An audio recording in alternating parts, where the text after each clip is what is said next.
Inspecteur, la radio du secteur faite avec le cœur. Bonjour à tous et bienvenue sur notre radio Inspecteur. Nous nous retrouvons aujourd'hui pour notre dernière émission aux côtés de Pedro. Bonjour Pedro. Bonjour Théo.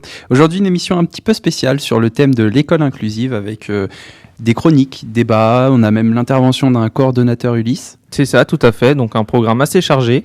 Alors on perd pas de temps et on commence ? Allez, on y va. On débute l'émission avec une chronique proposée par notre animateur Florian. Donc on vous laisse avec lui et on vous retrouve juste après.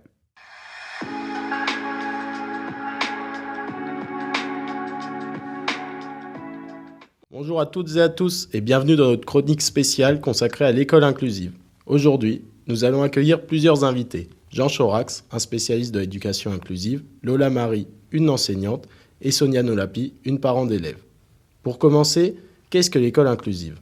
Pour mieux comprendre ce concept, nous avons le plaisir d'accueillir le professeur Jean Chorax, spécialiste de l'éducation inclusive. Bonjour Jean. Bonjour, merci de m'avoir invité. C'est un plaisir de pouvoir parler d'une cause qui me tient à cœur. L'école inclusive est un modèle éducatif qui cherche à intégrer tous les élèves, y compris ceux en situation de handicap, ceux issus de milieux défavorisés ou encore ceux ayant des besoins éducatifs particuliers. L'idée est de créer un environnement où chacun peut apprendre et s'épanouir, sans être mis à l'écart. L'école inclusive est essentielle car elle promeut l'égalité des chances. Chaque enfant a le droit d'apprendre dans un environnement qui respecte ses besoins. Merci Jean. Maintenant, parlons des défis que rencontrent les enseignants dans ce cadre. Nous avons également invité Lola, une enseignante d'une école inclusive. Bonjour Lola. Bonjour. Quels sont les principaux défis que vous rencontrez dans votre classe ? Alors l'un des plus grands défis est de répondre aux besoins variés de chaque élève. Cela demande beaucoup de préparation et d'adaptation, mais c'est aussi très gratifiant de voir les progrès de chacun. Merci Lola. Maintenant, nous allons écouter le témoignage d'un parent, Sonia, dont l'enfant est scolarisé dans une école inclusive. Oui, bonjour. En effet, je suis très reconnaissante que l'école de mon enfant soit autant inclusive. Il souffre de troubles de l'attention, se manifestant par des difficultés à la concentration, et il est également très agité. Donc pour ça, la professeure utilise différentes stratégies pour l'inclure et l'aider au mieux. Elle a par exemple aménagé son environnement en plaçant mon enfant dans un endroit calme, loin des distractions comme les fenêtres ou les portes par exemple. Et donc tout cela lui a permis de se faire des amis et de se sentir accepté. Merci Sonia pour votre témoignage touchant. Merci à tous nos invités et n'oubliez pas que l'inclusion commence par chacun d'entre nous. À très bientôt pour une nouvelle chronique. Nous nous retrouvons maintenant avec deux enseignants qui vont nous parler de l'école inclusive. Bonjour Gaëtan. Bonjour. Bonjour Kevin. Salut. Oui, tout à fait Théo. Et on va remarquer que l'école inclusive finalement n'est pas un consensus pour tout le monde, puisque d'un côté nous allons retrouver Gaëtan qui va, si je peux me permettre, critiquer peut-être un petit peu. Oui, en quelque sorte. On va dire que je suis sceptique sur la faisabilité du projet en fait. Voilà. Et de l'autre côté, on va voir Kevin qui va défendre l'école inclusive. Mon but, ça va être de convaincre mon collègue Gaëtan. C'est pas gagné. Alors on vous écoute. Alors, pour moi, donc, l'école inclusive est une nécessité éthique et pédagogique tout d'abord, parce qu'elle vise à accueillir tous les élèves dans leur diversité, qu'ils aient des besoins éducatifs particuliers ou non. Je vais m'appuyer sur le rapport de l'UNESCO de 1994, qui rappelle que l'école doit s'adapter aux besoins de tous les enfants, y compris ceux ayant des handicaps ou des difficultés d'apprentissage. Je vais relier un petit peu tout ça à ma pratique sur le terrain. Donc, dans ma classe de CE1, j'ai accueilli un élève avec un TSA, et avec l'aide de l'AESH, d'aménagement simple, emploi du temps, coin calme, on anticipe des transitions, etc. Il a pu progresser dans un environnement que je qualifierais d'ordinaire, et les autres élèves ont appris la tolérance et l'entraide avec cet élève. Très bien, je comprends l'objectif, mais sur le terrain, tu es d'accord que c'est souvent très très très difficile. On manque beaucoup de moyens, notamment humains, on n'a pas assez d'AESH, on a peu de formation sur les troubles spécifiques. Moi aussi, je vais m'appuyer sur mon expérience personnelle. J'ai eu en CM1 un élève avec un trouble sévère du comportement. Mais malgré ma bonne volonté, on va dire, il perturbait le climat de classe et j'ai donc dû réduire mes exigences pour m'adapter. C'est ce qui a pénalisé en quelque sorte les autres en fait.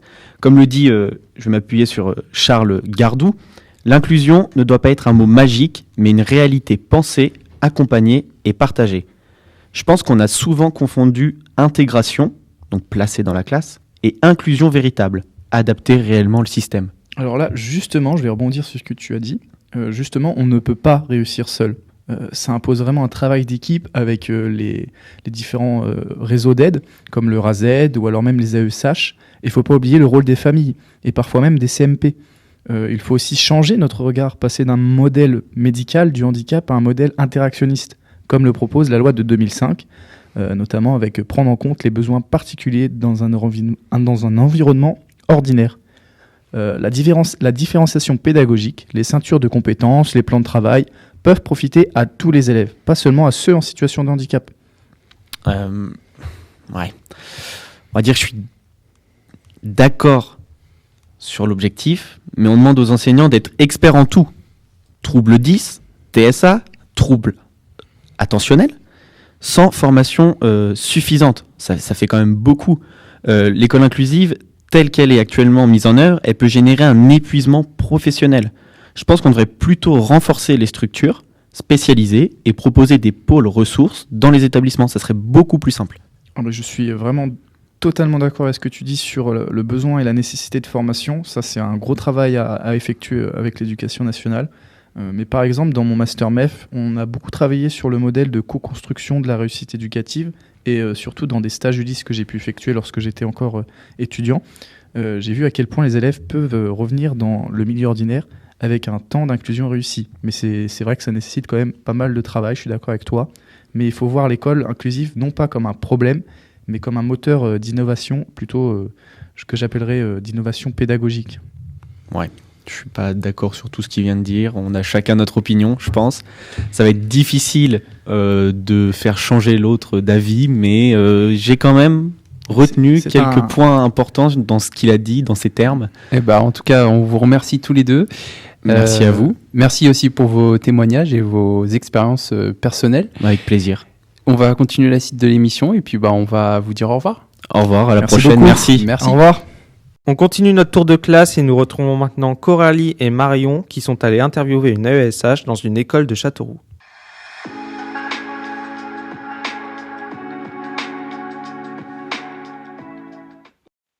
Bonjour à tous et bienvenue dans cette interview. Aujourd'hui, nous avons le plaisir d'accueillir Anne Joly, AESH à l'école maternelle Victor Hugo à Châteauroux, dans une classe de moyenne section, grande section. Que veut dire AESH ? AESH, c'est accompagnante des élèves en situation de handicap. Et depuis quand es-tu AESH ? Je suis AESH depuis 6 ans à peu près. As-tu reçu une formation spécifique pour devenir AESH ? Il y a plusieurs formations, beaucoup de formations par rapport à l'autisme, l'hyperactivité, c'est les principaux. Et combien d'élèves tu as en charge ? J'ai 2 élèves en charge. Quels sont leurs profils ? Donc le premier profil, le premier enfant, il est autiste et le deuxième enfant, il a un retard scolaire et hyperactif. Comment aides-tu les élèves à devenir autonomes ? Pour qu'ils soient autonomes, ça se fait peu à peu et sur une longueur de temps, c'est en milieu d'année. Il y a une confiance avant. Donc pour qu'ils soient autonomes, je leur donne un petit travail pour commencer. Je commence à m'éloigner peu à peu, je les laisse seuls environ 10 minutes. Et quand je reviens, je vois si le travail il est fait correctement ou pas. Et si je vois qu'il n'a pas été fait correctement, on recommence et on recommence jusqu'à qu'ils soient vraiment autonomes. Quels sont les moments difficiles que tu rencontres dans ton accompagnement ? C'est pour un enfant autiste, s'il est fatigué, s'il est contrarié ou quoi que ce soit, c'est plus difficile pour moi. Parce que l'enfant, il refuse de travailler, il est vraiment pas bien. Donc quand c'est comme ça, je le mets à l'extérieur de la classe. Je fais comme des sortes de yoga avec des musiques douces, ou alors on fait du sport. Je raconte une histoire pour l'apaiser, et puis après, quelques temps après, je peux retravailler avec lui. Quelle relation as-tu avec les familles de tes élèves ? Très bon contact. On a beaucoup d'échanges, beaucoup de discussions. Ça se passe très bien. Je fais souvent un cahier de vie, un cahier journalier. Comme ça, les parents voient les difficultés ou pas de leur enfant. Comment collabores-tu avec les enseignantes et l'équipe éducative ? Ça se passe très bien. Il y a beaucoup d'échanges entre l'enseignante et moi-même. Beaucoup de propositions. Et je prends beaucoup d'initiatives et ça se passe très bien. Quel regard portes-tu sur l'évolution de l'école inclusive ces dernières années ? Je ne suis pas très d'accord. Je dirais même que je suis contre. Parce qu'un enfant, quand on le met dans sa classe inclusive, je veux dire, c'est pas évident ni pour la maîtresse, ni pour les autres enfants, et pour lui non plus. et peut être perturbé, et connaît pas bien sa classe. Donc je trouve que les classes Ulysse étaient beaucoup mieux pour ces enfants-là. Quels sont les défis du métier d'AESH aujourd'hui selon toi ? Le plus gros défi, c'est que nous ne sommes pas assez valorisés, je trouve. Nous ne sommes pas assez payés non plus, et c'est vraiment dommage parce qu'on fait quand même un très bon travail, on passe beaucoup de temps et beaucoup d'énergie, et je trouve qu'on n'est pas assez valorisé par rapport à tout ça. Super, merci beaucoup Anne pour cette interview. Merci. On se retrouve maintenant avec une chronique sur le CRPE. Une petite pensée pour tous nos étudiants qui sont actuellement en train de réviser les oraux du concours. On espère que cette chronique vous servira pendant vos révisions. Je vous laisse avec cette émission présentée par Emma et Noah. Bonjour à tous, aujourd'hui on se retrouve sur notre rubrique CRPE pour tout savoir sur le métier. Comme d'habitude on est avec Emma et on va vous présenter une situation et vous dire ce qu'on ferait et ce qu'on aurait répondu au jury. Donc la situation qu'on vous propose aujourd'hui, c'est un élève de notre classe qui présente des troubles autistiques. Certains parents se plaignent car ils estiment qu'il perturbe la classe et accapare trop notre attention. Donc tout d'abord, il faut reformuler la question. Donc moi je vous donne un exemple, vous pouvez choisir le vôtre, mais le mien c'est: si je comprends bien, j'ai dans ma classe un élève ayant des troubles autistiques et les parents des autres élèves se plaignent de celui-ci car pour eux il nuirait aux apprentissages de ses camarades.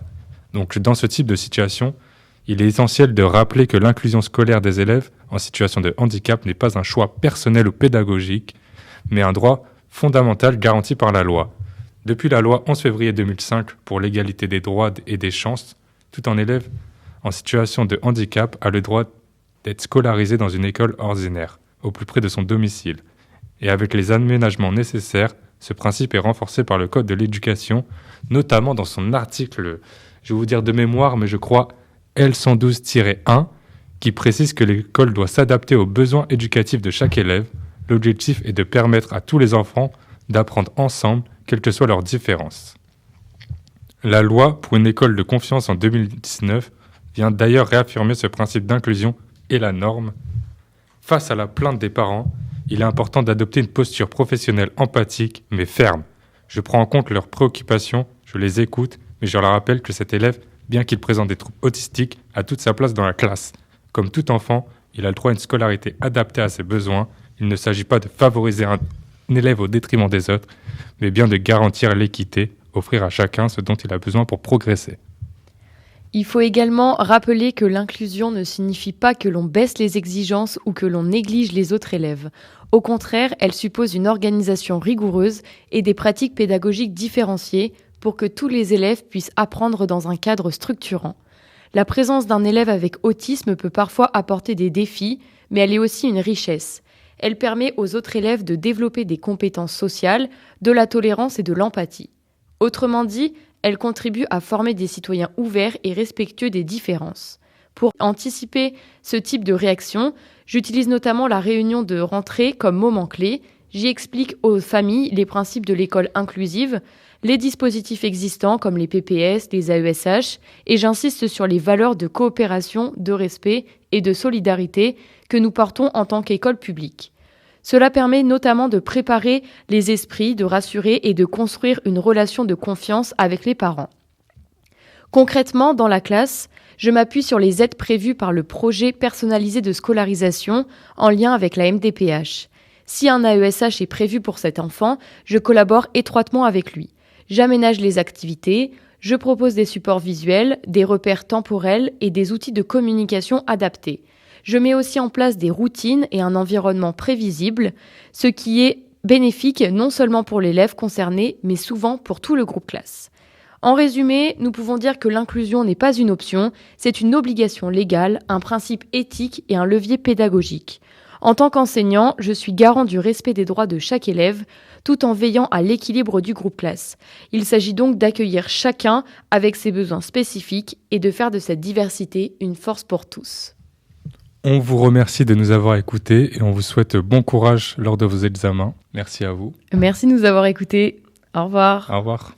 Merci beaucoup Noah et Emma pour ces petites révisions pour le CRPE et une dernière pensée à tous nos étudiants qui vont passer les oraux du CRPE justement. On se retrouve maintenant en plateau avec Audrey Forissier, une étudiante de M2. Bonjour. Bonjour Audrey. Et Benjamin Bretodeau, un référent Ulysse. Bonjour. On vous écoute pour une petite interview ? Bonjour Benjamin. Effectivement, je suis étudiante en 2e année de Master MEF à l'INSPE de Châteauroux et dans le cadre de ma préparation aux oraux, je souhaitais me renseigner sur l'inclusion dans le cadre du dispositif Ulysse.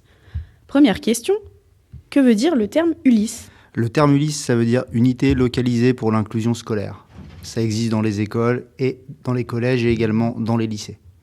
D'accord. Et en quoi consiste votre poste et vos missions ?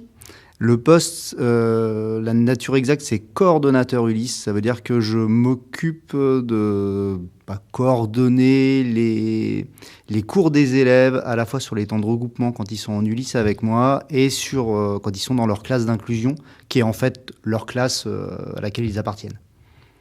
D'accord. Et d'un point de vue hiérarchique, de qui dépendez-vous ? Et est-ce que toutes vos décisions, elles sont libres ? Alors d'un point de vue hiérarchique, je dépends de l'IENASH de l'Indre. Et est-ce que mes décisions sont libres ? Plus ou moins. Elles sont libres dans le cadre de l'établissement. J'ai quand même beaucoup de liberté d'action sur les inclusions des élèves et dans l'adaptation que je peux amener avec les collègues. Après, non, elles sont pas libres. Elles sont réglementées par les différentes circulaires de l'éducation nationale qui concernent les Ulysses. D'accord. Et afin d'accéder à ce poste, quel a été votre parcours ? Alors mon parcours, il était classique au départ. J'ai eu le CRPE en 2002. Et ensuite, j'ai fait 7 ans de remplacement. J'étais brigade départementale, ça s'appelait à l'époque, à côté de la Châtre. Et à force de remplacer dans les dispositifs d'éducation spécialisée, j'ai eu envie d'y rester. Et j'ai eu l'occasion, en 2009-2010, d'avoir un poste... à l'époque, ça s'appelait l'UPI, du Collège Colbert. Et j'ai profité de cette année pour passer la certification qui s'appelait à l'époque KPSH, qui s'appelle aujourd'hui KPI, et qui m'a permis d'être titularisé sur ce type de poste. D'accord. Qu'est-ce qui différencie un enseignant en Ulysse d'un enseignant dans une classe non spécialisée ? Faut-il posséder des compétences particulières ? Des compétences particulières, je ne suis pas sûr. Faut pas avoir peur de prendre plus de temps. Voilà. Si j'ai une liberté, vous en parliez tout à l'heure, c'est effectivement dans le côté où j'ai pas de programme qui m'est astreint, donc je peux me permettre de prendre plus de temps sur les notions quand je le juge nécessaire ou sur les compétences. Et ça, c'est important des fois de ne pas mettre trop de pression. Disons que c'est souvent le timing, c'est souvent les élèves qui le donnent. Et par rapport à ça, il faut être assez ouvert d'esprit, on va dire. D'accord. Après, les compétences sont les mêmes. Non, je vous en prie. Les compétences sont les mêmes que pour un autre enseignant.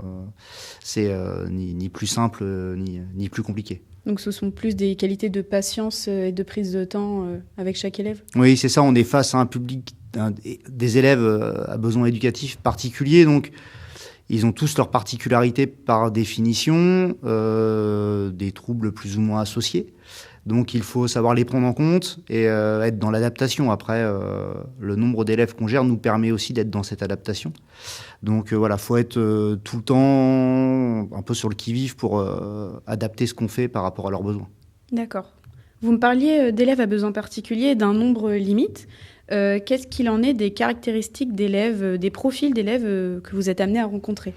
Alors, dans un dispositif Ulysse en collège, on était sur, pendant longtemps, un maximum de 10 élèves. Aujourd'hui, on est sur une norme qui est montée à 12 ou 13. Voilà, cette année, il y en a 13 dans le collège où je suis.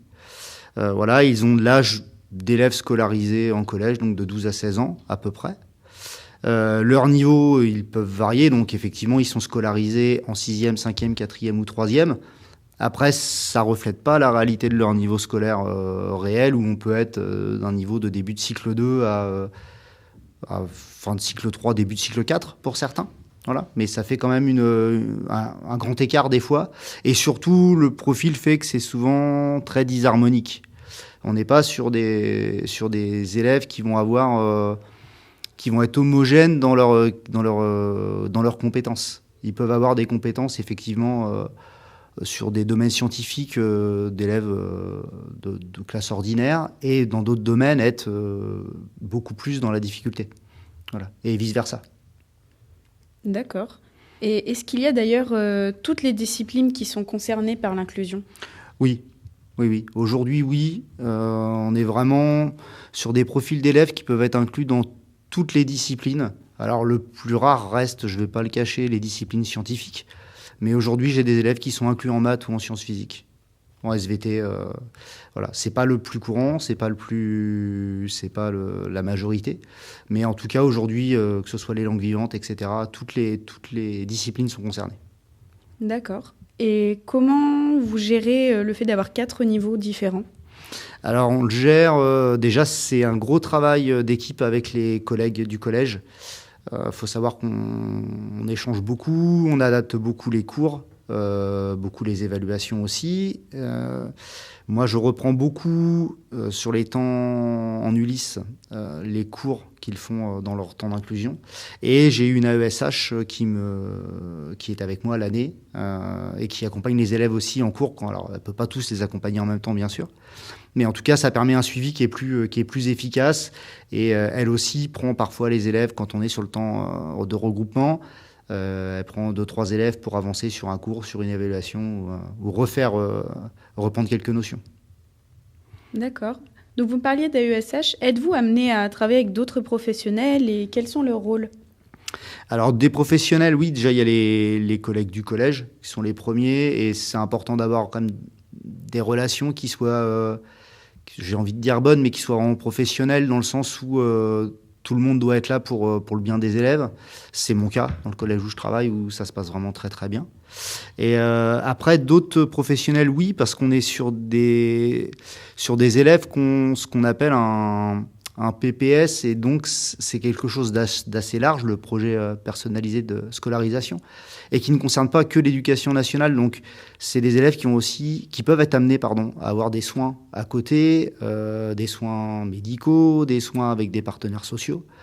Donc on peut être amené à travailler avec l'ASE, avec le SPIGE, avec des CESAD, avec des ergothérapeutes, orthophonistes. Voilà. Donc il y a aussi beaucoup de temps d'échange pour coordonner tout ça.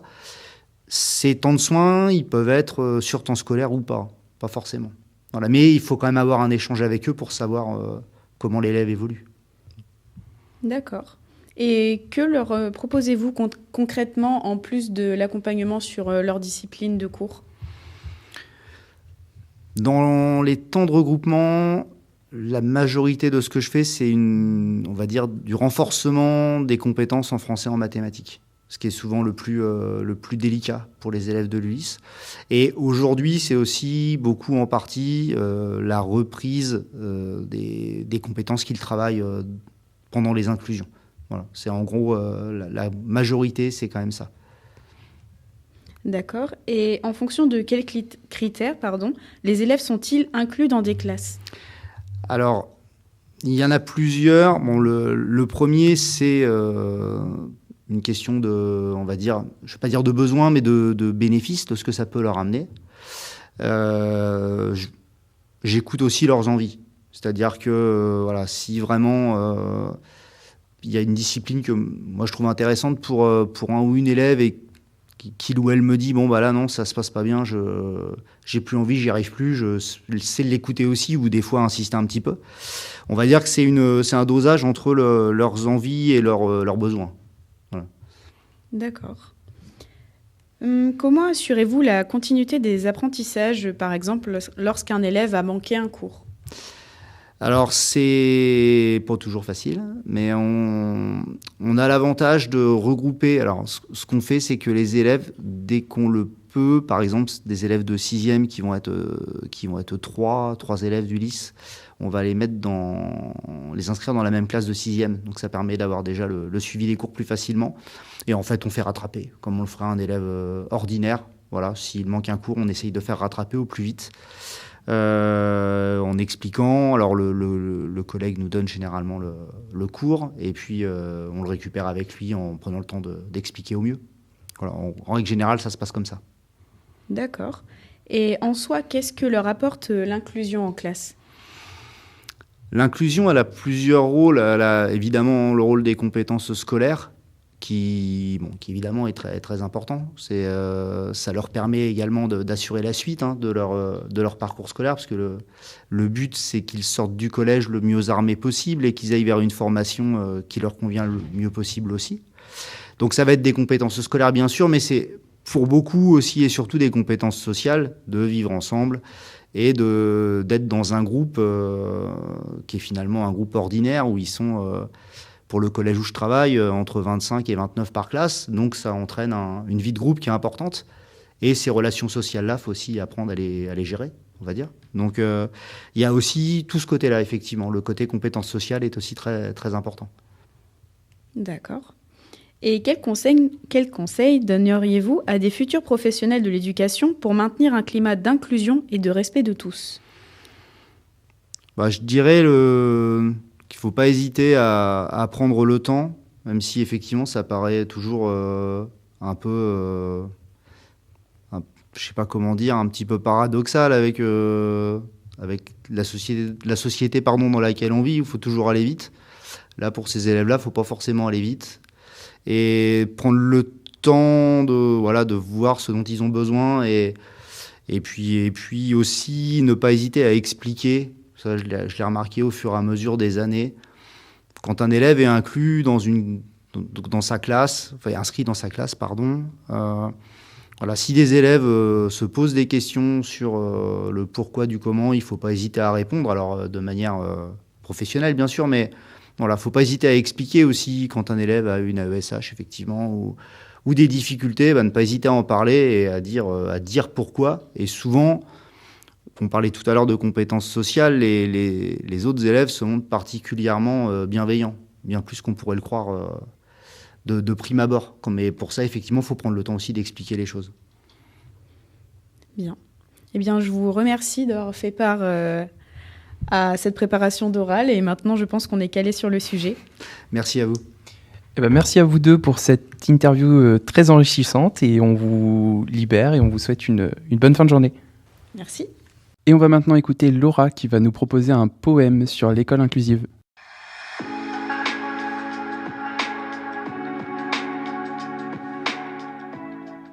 L'école pour chacun. Une école où chacun peut venir, avancer, apprendre, grandir. Qu'importe le rythme ou la voie, ici, tout le monde a le droit.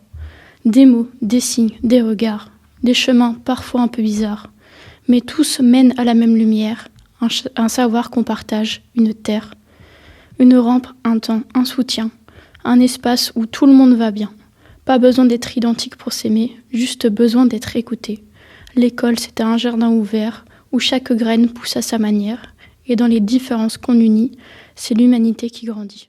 Dans la cour, 1000 rires s'élèvent, des voix différentes, un même rêve, main dans la main, sans distinction, plusieurs chemins, 1000 expressions.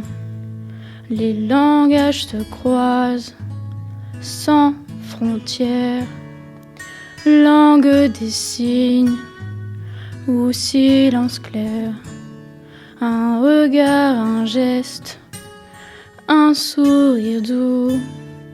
Nous sommes ensemble, formons un tout, une rampe au lieu d'un escalier. Des enseignants qui savent s'adapter, du temps en plus, un coup de pouce pour aider chaque pouce. L'école devient un vaste jardin où chaque élève fait son chemin, fleurit, apprend, grandit, s'élève avec fierté, loin des rêves en trêve. Aucune norme, pas d'étiquette, que des enfants, des voix fluettes. Une école où chacun trouve sa place, comme un puzzle aux 1000 faces. Merci beaucoup Laura pour ce moment de douceur et maintenant nous passons au tant attendu jeu télé présenté par Mathieu ou par Julien pour les habitués. Je vous laisse nous retrouver sur notre site internet www.radioinspector.jtv.fr pour ceux qui le souhaitent. Et sinon, restez avec nous et écoutons Mathieu.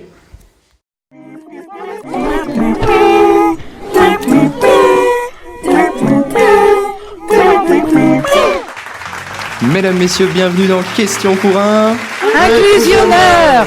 Aujourd'hui, 4 candidats s'affrontent sur un thème aussi sérieux qu'essentiel, j'ai nommé l'école inclusive. À ma droite, candidate numéro 1, grande championne de la différenciation et reine du tableau blanc interactif, Caroline. Bonsoir. À ma gauche, candidat numéro 2, fervent défenseur de la coéducation, allergique aux photocopies et au gluten, Raymond. Bonsoir. Devant moi, candidate numéro 3, chef d'orchestre des apprentissages, chasseuse de fausses notes, Stéphanie, la professeure de musique aux oreilles en or. Bonsoir.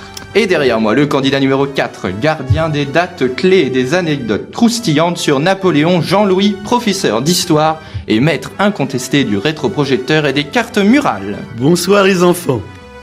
Vous êtes prêts ? Prêt. Accrochez vos stylos, faites chauffer vos neurones et ajustez vos lunettes de prof. Voici venir la première manche, le moment où il faut être le plus rapide. Place au Qui suis-je ? Version éducation inclusive. Top, je suis un principe fondamental de l'éducation nationale. Je vise à scolariser tous les élèves sans distinction, avec ou sans handicap. Je suis... L'intégration. Non, Raymond. C'est l'école inclusive. Bravo Caroline, bonne réponse. 1 point pour Caroline. Top, je suis une professionnelle qui accompagne les élèves en situation de handicap dans leur scolarité. Je suis... L'AESH. Bravo Jean-Louis, bonne réponse. Attention, 3e question. Top, je suis le sigle désignant la maison qui coordonne les droits des élèves en situation de handicap, y compris dans le cadre scolaire. Je suis... La MDPH. Magnifique, Stéphanie qui répond très très vite et qui marque son premier point. Attention, 4e question. Top, je suis un document personnalisé pour un élève présentant des troubles des apprentissages. La réponse est le PAP, Julien. Magnifique, Caroline. Et attention, place à la 5e et dernière question. Top, je suis l'équipe qui se réunit pour suivre l'élève et adapter son parcours. L'ESS. Magnifique, Jean-Louis. Jean-Louis qui marque son 2e point pour conclure cette première manche. Le SS en un seul mot. Désolé Raymond, avec 0 bonne réponse, vous êtes éliminé. Vous avez peut-être un petit coucou à passer à quelqu'un ? Je vous remercie pour cette super émission. Je tiens à faire une petite dédicace à ma femme, Huguette, que j'aime très fort. Voilà, merci à tous. Merci à vous d'avoir participé. Bravo à tous pour cette première salve de réponses digne d'un conseil de cycle. Maintenant, on passe à la 2e manche, le vrai ou faux. Ici, pas de zone grise, pas de ça dépend du contexte pédagogique. Non, juste 2 choix, c'est vrai ou faux. Attention, ça va buzzer sec. Première question qui arrive tout de suite, vrai ou faux ? L'école inclusive concerne uniquement les élèves en situation de handicap. Faux ! Très bonne réponse, Caroline, magnifique, qui marque son premier point. Vrai ou faux ? Un élève peut être inclus sans adaptation pédagogique. Faux. Magnifique, Stéphanie qui répond encore très très vite, hein. Elle a le buzzer facile. 3e question, toujours vrai ou faux, l'école inclusive implique aussi la coopération avec les familles. Vrai. Magnifique Jean-Louis, mais on n'a que des bonnes réponses sur cette 2e manche, c'est magnifique. 4e question, la loi pour l'inclusion scolaire et l'égalité des droits et des chances date de 2002. Faux. Oh là là, magnifique, c'est Jean-Louis qui nous fait un doublé d'affilée. Oh là là, et c'est une très bonne réponse. Attention, c'est la dernière question. La Convention internationale des droits de l'enfant de 1989 affirme que tout enfant a droit à l'éducation. Je pense que c'est vrai. Ah, on avait une petite hésitation, mais j'accorde la bonne réponse à Caroline. Magnifique Caroline qui a donné la bonne réponse juste avant.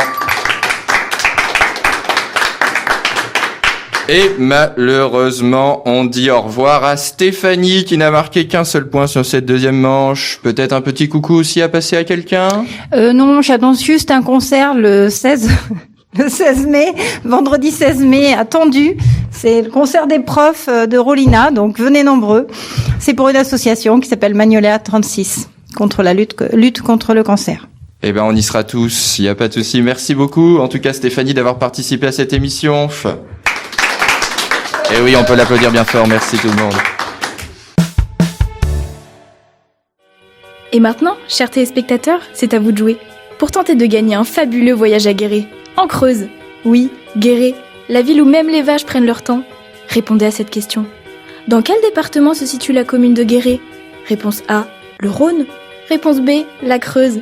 Réponse C, la Côte d'Azur. On peut rêver.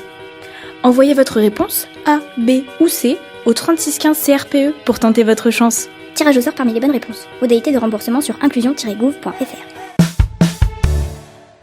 Et nous voici dans la dernière ligne droite, l'ultime défi, le moment où même les plus solides peuvent douter de la définition d'un PAP. Bienvenue dans le face-à-face. Allez, plus de place pour le hors-sujet, c'est l'heure de montrer que vous connaissez votre BO sur le bout des doigts. Attention, première question. Quel est le rôle principal de l'AESH? A. Surveiller les récrés. B. Accompagner un élève dans ses apprentissages et sa vie scolaire. C. Distribuer les photocopies. La réponse B. Accompagner un élève dans ses apprentissages et sa vie scolaire. Magnifique, Caroline. Très bonne réponse. C'était la réponse B. 1 point pour vous.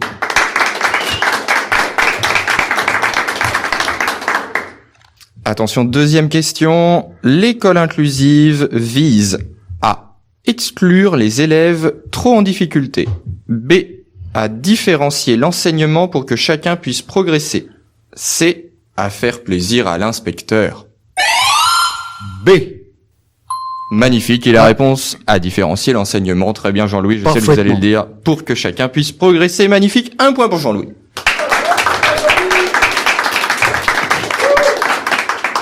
Attention, place à la dernière question, c'est la question décisive. Vous avez tous les deux 1 point, c'est celle qui va faire remporter le vainqueur. Attention, quel dispositif permet à un élève en situation de handicap de bénéficier d'un accompagnement en classe? A. Le GPS. B. L'AESH. C. La boule de cristal. Le GPS. Non, Stéphanie, il y a pas besoin de réponse, Stéphanie. Vous êtes éliminée. Merci. C'est B, c'est l'AESH. Magnifique, et en plus il a même pas besoin de tricher sur la mauvaise réponse de Stéphanie, c'était la réponse B, l'AESH. Bravo Caroline. Merci.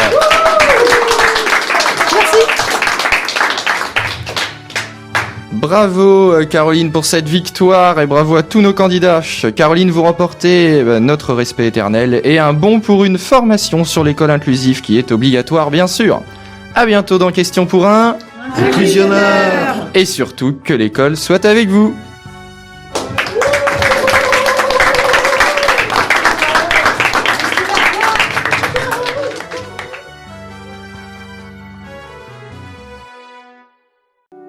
Merci encore à Mathieu Guimin, notre animateur, et à toute l'équipe de production Radio Inspector. Et bravo aussi à Caroline, notre grande gagnante du soir, et tous les invités qui ont participé avec nous. Tout à fait, on n'oublie pas non plus les téléspectateurs qui ont pu jouer chez eux. Nous, de notre côté, il ne nous reste plus qu'à vous remercier de votre présence. Tout à fait. On n'oublie pas non plus le jeu concours avec le nom qui apparaîtra dans les prochains jours sur notre site internet. On n'oublie pas aussi de souhaiter la Saint-Stéphanie aujourd'hui. Tout à fait. Et on vous retrouvera plus, puisque c'était notre dernière émission. On vous dit au revoir avec Théo. Je suis déjà nostalgique, Pedro. Moi aussi, Théo. Va falloir qu'on recommence. À bientôt. À bientôt.